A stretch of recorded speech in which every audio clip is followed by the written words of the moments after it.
परिश्रम का उद्देश्य केवल जीविकोपार्जन होता है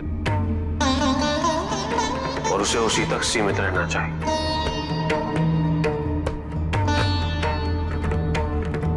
परिश्रम से हमें भोजन प्राप्त होता है और उससे हमारी क्षुधा मिटती।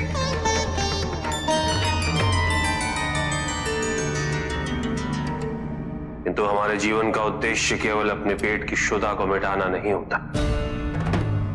हमारे जीवन का उद्देश्य है इस जन्म ईश्वर के और समीप आना।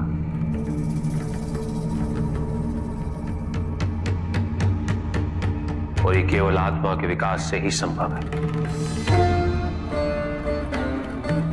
और आत्मा का विकास केवल चिंतन, मनन, संगीत और सत्संग से ही संभव होता है।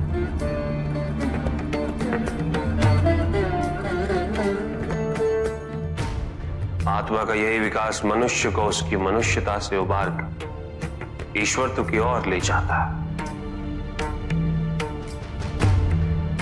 इसलिए केवल यह सोचना कि जो परिश्रम नहीं कर रहे वो आलसी, ये उचित नहीं।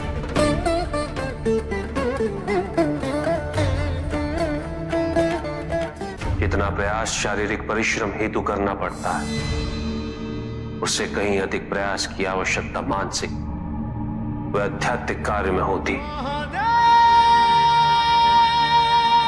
अपने स्वार्थ से ऊपर उठना पड़ता है।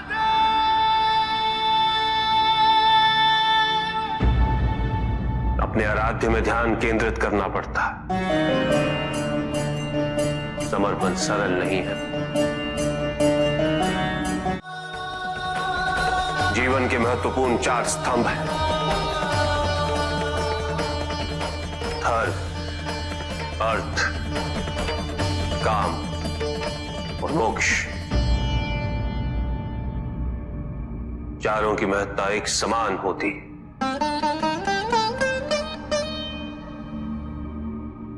केवल धर्म के लिए शेष तीनों उद्देश्यों से विमुख हो जाना ये उचित नहीं और ये ईश्वर को भी स्वीकार्य नहीं।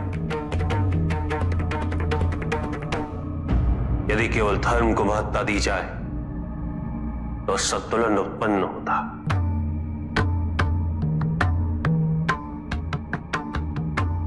परिणाम स्वरूप जीवन में जब भी इस प्रकार का कोई संकट उत्पन्न होता है तो मनुष्य संपूर्ण रूप से स्वयं को ईश्वर के प्रति आश्रित कर देता है। वो स्वयं कोई प्रयास नहीं करता। वो इस भ्रम में जीने लगता है कि ईश्वर आएंगे और उसकी सहायता करेंगे।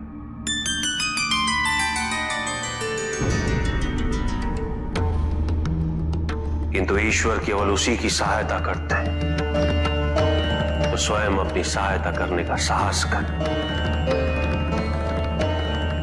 जो अपनी परिस्थिति को परिवर्तित करने का प्रयास करे।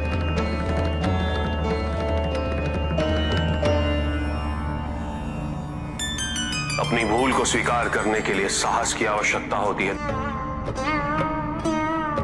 और यदि अपनी भूल का आभास हो जाए तो क्षमा मात्र एक औपचारिकता है।